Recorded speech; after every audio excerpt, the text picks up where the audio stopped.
The room is already watching when the comment lands. Not shouted, not cruel, just loud enough to carry. A boxer wipes sweat from his eyes, half smiling, confident, surrounded by people who believe in him. He gestures toward the ring, toward the rules, toward the space where he feels untouchable. The words hang there, a quiet challenge, public, unavoidable. Across from him, Bruce Lee does not move. No change in posture, no tightening of fists, just stillness. Someone laughs. Someone else stops laughing. The air shifts. Shoes stop squeaking on canvas. Breathing becomes audible. Bruce steps forward, not aggressively, not hurried. He enters the ring without ceremony, without explanation. No gloves, no stance, no threat. The boxer waits for a response. A strike, a demonstration, something. Bruce gives him nothing. And in that absence, something begins to collapse. Slowly, visibly, while the entire room watches it happen. The comment lands without anger. That's what makes it dangerous. It slips out between breaths, casual, almost playful, while gloves are still on and sweat is still dripping from the ceiling pipes. A boxer leans against the ropes, chest rising and falling, confidence settling back into his body like muscle memory. He gestures with his chin toward the center of the ring, toward the space he understands better than anything else. "In here," he says, loud enough, not challenging, not apologetic, certain. A few people smile. Someone lets out a short laugh, then stops when no one joins him. The sound dies quickly, like it realizes it doesn't belong. Bruce Lee is standing just outside the ropes. He does not respond. No nod. No tightening of the jaw. No shift in his feet. His arms hang loose at his sides, fingers relaxed, shoulders soft. He looks at the boxer the way one might look at a question that doesn't need answering. The gym keeps moving for a moment. A speed bag rattles once, then slows. A heavy bag swings, then settles. One by one, small sounds fade. Not because anyone asked for silence, but because attention has gathered in one place. The boxer notices it too. He straightens, adjusts his gloves, waits. Bruce steps forward. Not fast, not dramatic. One foot, then the other. He ducks through the ropes with the ease of someone stepping into a familiar room. No gloves, no stance, no announcement. He stands where the canvas is most worn, where countless feet have pivoted and bled and learned. He doesn't raise his hands. The boxer blinks, shifts his weight. He expected something, an answer, a correction, a demonstration. Instead, there is only presence. Stillness so complete, it begins to feel deliberate. Someone clears their throat. No one speaks. The referee doesn't move. No bell rings. No rules are stated. The boxer rolls his shoulders once. He lifts his gloves slightly, testing the space. Bruce does not mirror him, does not retreat, does not advance. They are close enough now that the boxer can see Bruce's breathing, slow, even, unhurried. Too calm for what this moment is becoming. A choice hangs between them. The boxer steps forward half a pace, then stops. His confidence is still there, but something has shifted. The room feels smaller, quieter, expectant. Bruce remains exactly where he is, waiting. The boxer raises his gloves higher, not because he wants to fight, but because the room is asking him to be what he claims to be. He takes one slow step, then another, circling lightly the way his trainers drilled into him, always moving, always measuring. The canvas whispers under his shoes. He looks for Bruce to adjust, to lift his hands, to acknowledge the dance. Bruce does neither. He turns only his eyes. It's a small thing, almost nothing, but it changes the boxer's breathing. He had prepared for speed, for flash, for a sudden burst that would make him look foolish. He had prepared for aggression. He had not prepared for calm. "Are we doing this?" someone asks from the edge of the ring. The voice is half joking, but it doesn't land like a joke. Bruce keeps his gaze on the boxer. His face is neutral, not cold, not proud, just composed, as if he is making room for whatever the other man needs to prove. The boxer wets his lips. He glances at the crowd, then back at Bruce. The gym has gathered close now. Trainers, fighters, men with wrapped hands and tired eyes. No one is smiling the way they were a minute ago. They're watching as if something important is about to be decided without anyone saying what it is. The boxer shifts his stance, left foot forward, knees loose. He starts to speak, maybe to soften it, maybe to make it friendly, but the words don't come out clean. He swallows them. Bruce steps toward the center of the ring again. Just a fraction, just enough to be fully in range. Still no hands. The boxer's eyebrows lift. Confusion flashes across his face before he can hide it. It isn't fear. It's something worse for a man in front of his peers. Uncertainty. A trainer touches the bottom rope and leans in. "Keep it clean," he says quietly, like a warning and a permission at the same time. The boxer nods once. He feints with his left small movement, a test, expecting Bruce to react. Bruce does not bite. His head remains level. His feet remain planted. Only his eyes follow the boxer's shoulder, and somehow that feels like being read. The boxer exhales sharply, annoyed at himself. He bounces twice, trying to wake his rhythm back up. He throws a jab. Not full force, not a show punch either. A real jab, straight, disciplined, the kind that lands on noses when you're not careful. And then in the last inch before it should connect, Bruce is simply not there. He doesn't duck dramatically. He doesn't sway with flair. His head shifts a breath to the side. The glove passes close enough to stir air across his cheek. The boxer freezes, just for a heartbeat, surprised by how little Bruce had to do. Bruce settles back into stillness as if nothing happened. The room exhales, and it sounds like the beginning of something. The boxer's jaw tightens. He looks at Bruce's relaxed hands, at the open target being offered, and something inside him feels challenged again, not mocked, challenged. He steps in closer, readying the next punch. Bruce doesn't speak. He waits. He remembers why he spoke in the first place. Not arrogance, not disrespect. Pride, yes, but earned pride. The kind that comes from mornings when the gym is empty and the mirrors don't judge. From sore knuckles wrapped in silence. From learning how to breathe through pressure instead of panicking. He lowers his gloves for a moment and looks at Bruce again, searching for something familiar. A stance, a tell, some sign of shared language. There is none. The boxer grew up around rules, bells, rounds, corners, men shouting instructions between breaths. He learned where danger lived by counting seconds and measuring distance. He learned that control came from repetition, from doing the same thing until it stopped feeling like thinking. That certainty is what carried him into the ring today. He lifts his gloves again, slower this time. His movements are still clean, still confident, but now they are deliberate in a different way. He is not showing off. He is trying to understand. He circles left. Bruce turns just enough to stay aligned. The distance between them remains exact, unchanging, as if agreed upon without discussion. The boxer steps in again, testing the line. He throws a second jab, sharper, faster than the first. Bruce slips it, barely. No wasted motion, no flourish. The glove brushes past empty space, and the boxer feels it before he sees it, that sensation of effort going nowhere. A murmur ripples through the crowd. Not loud, just enough. The boxer hears it. He frowns, annoyed now. Not angry, focused. He adds a cross behind the jab, snapping his shoulder through the punch the way he's been taught. Bruce leans, the punch missing by less than before, close enough that the boxer smells skin and canvas and something calm he can't name. The boxer pulls back, breath quickening. His training tells him to press, to set rhythm, to take advantage of hesitation. But Bruce isn't hesitating. That's the problem. The boxer throws a hook to the body. Committing this time, Bruce drops an elbow, catching the punch on bone. The impact stings, not Bruce but the boxer's hand. He shakes it out instinctively, eyes flicking down before he can stop himself. Bruce doesn't look at the hand. He looks at the boxer's face. There's no triumph there. No warning either. Just attention. The boxer straightens, chest rising and falling faster now. He hadn't expected resistance without retaliation. He hadn't expected to feel like the one being studied. Around them, the gym has gone still again. No one is talking. No one is laughing. The boxer swallows, resetting his stance. He rolls his neck once, trying to loosen the tension creeping up his spine. He steps forward again, closer than before. This time, he doesn't throw immediately. Bruce doesn't move. They stand there, two men inside a ring full of history, the space between them heavy with unspoken decisions. And in that silence, the boxer realizes something unsettling.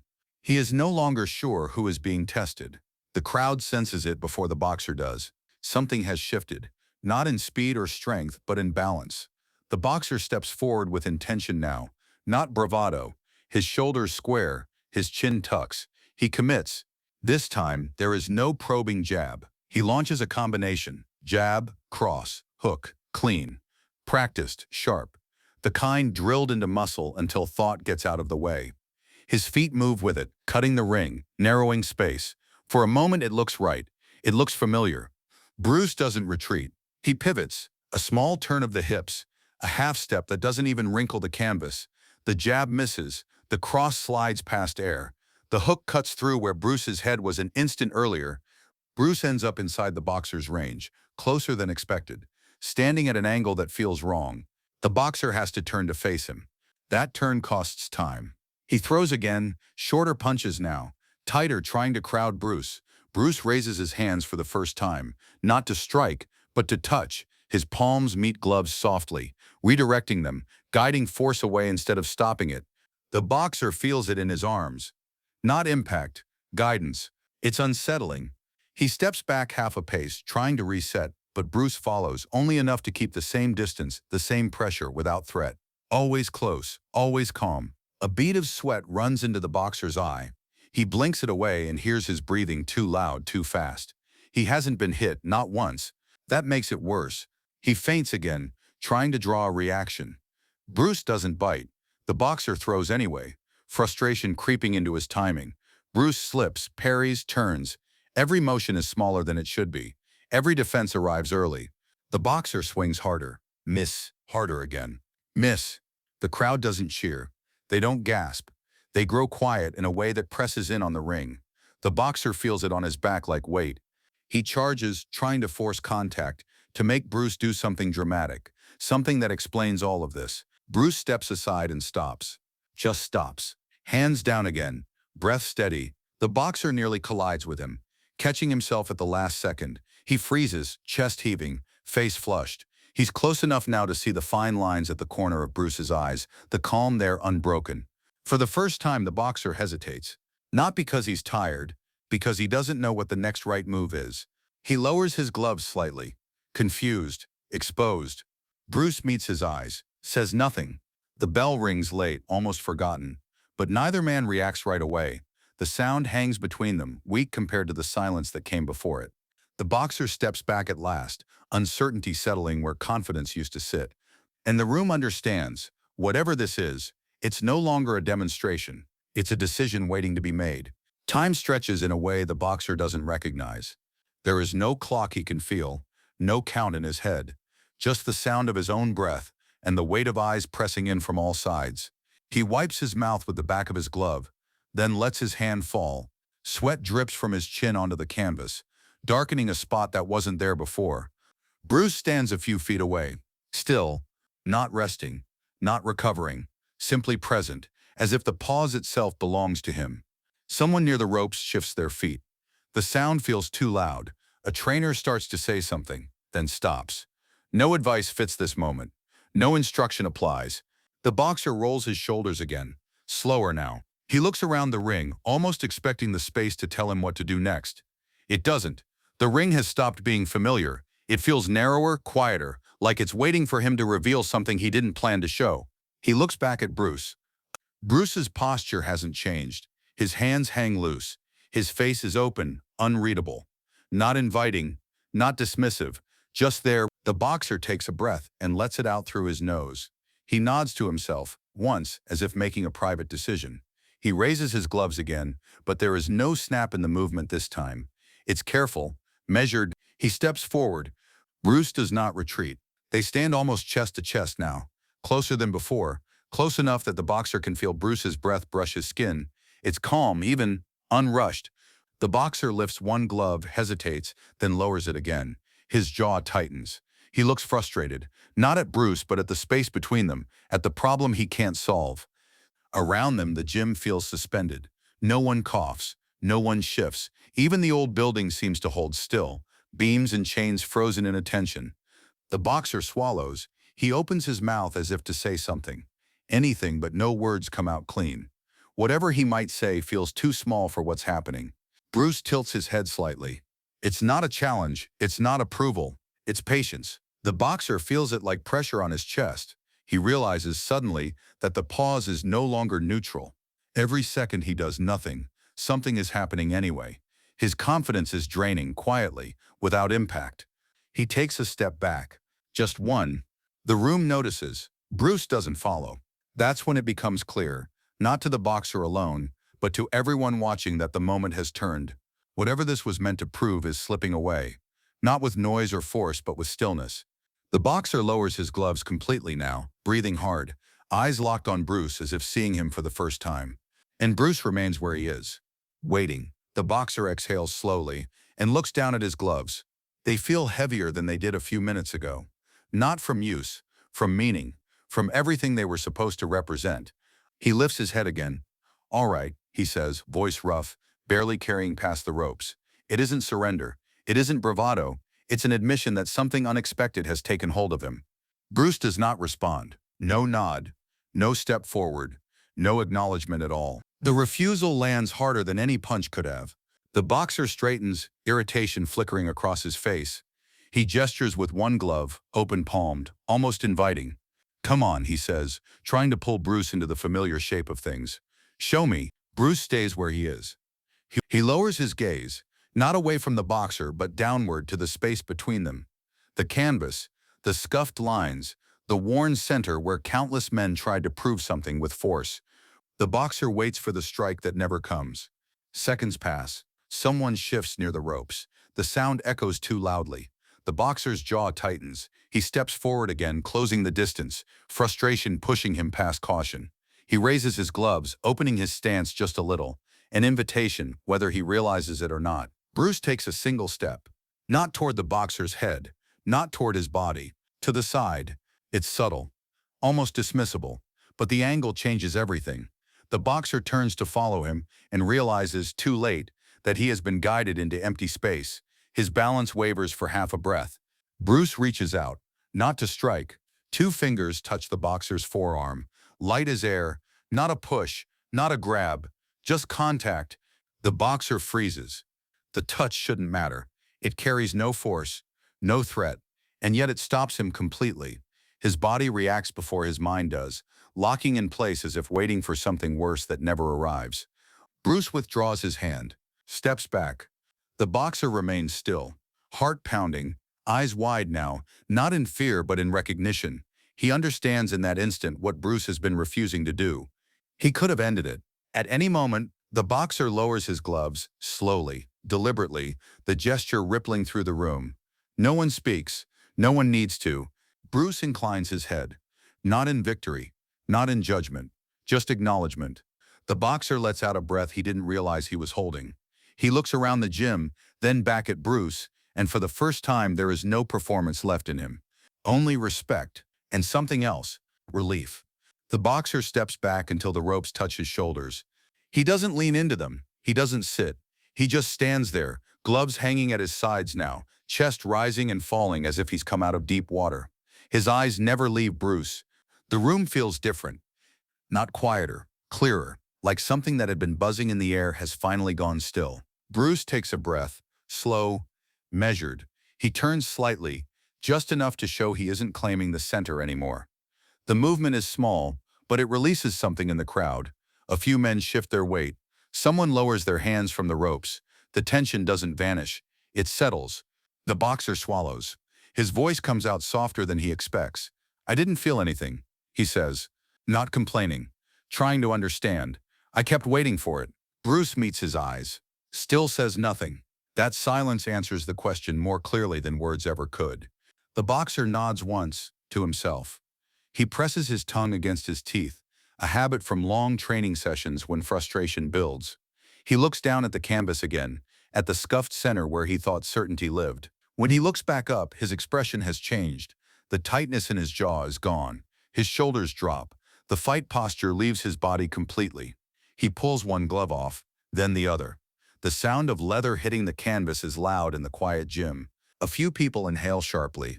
The boxer holds the gloves for a moment, then sets them down carefully, side by side. A private ritual, made public. He straightens and faces Bruce without the armor he came in with. "I get it," he says. Bruce steps forward, not into his space this time, but close enough to be heard without raising his voice. "You worked hard," he says quietly. "That matters. No lecture, no explanation, just recognition." The boxer's eyes sting unexpectedly. He blinks and laughs once under his breath, embarrassed but unashamed. "Yeah," he says, "I did." They stand there for a moment, two men in a ring that no longer feels like a test. Around them, the gym slowly begins to breathe again. Someone clears their throat. A bag creaks as it starts to sway. Life resumes, but it doesn't erase what just happened. Bruce turns toward the ropes. He steps through them the same way he came in. Unremarkable, uncelebrated. As his feet touch the floor outside the ring, a few heads dip instinctively, respect moving without instruction. The boxer watches him go. He doesn't follow. He stays in the ring a moment longer, alone now, looking at the gloves on the canvas as if they belong to someone else. Something has ended. Something else has begun. The gym does not erupt. No applause, no cheers, no storybook ending. People return to what they were doing, but slower now, as if their bodies need a moment to remember how. A speed bag starts again. Off rhythm, a trainer calls instructions that sound distant, almost unnecessary. The building exhales, but it does not forget. Bruce pauses near the door. Not to be seen, not to be thanked. He looks back once, not at the boxer alone, but at the room, at the men who watched certainty dissolve without violence, at the ring that offered no winner, only clarity. The boxer remains inside it. He picks up his gloves at last, turning them over in his hands. They look the same, they weigh the same, but they no longer promise what they used to. He sets them on the bench instead of putting them back on. A trainer approaches, unsure. "You good?" he asks. The boxer nods. "Yeah." Then after a beat, "I will be." Bruce opens the door. Light cuts across the floor in a narrow strip. He steps into it, unhurried, carrying nothing with him. Behind him, no one calls out. They don't need to. The boxer sits on the edge of the ring, elbows on his knees, staring at the canvas, not replaying the punches. There weren't any to replay. He's remembering the stillness, the way his body knew before his mind did, the way the moment ended without anyone declaring it over. He stands and climbs down from the ring slowly, deliberately, as if marking the end of something personal. He doesn't rush to wrap his hands again. He doesn't shadowbox. He just watches. Bruce is gone now, but what he left behind remains, not as a lesson spoken aloud, not as a rule to follow, but as a question that won't leave easily, one that doesn't demand an answer today. The gym fills back up with sound, sweat, effort, routine, yet something has shifted under it all. The ring is still the ring. The rules are still the rules. The craft is still respected. But there is now an awareness, quiet, unsettling, that strength does not always announce itself, and victory does not always require force. The boxer ties his shoes again, tighter this time. He steps back onto the floor, not to prove anything but to continue. Not smaller, different. And somewhere between the ropes and the door that closed behind Bruce Lee, a truth settles without needing to be named. Some battles end the moment one person refuses to fight the way the world expects. And everyone who witnessed it carries that silence with them, long after the sound returns.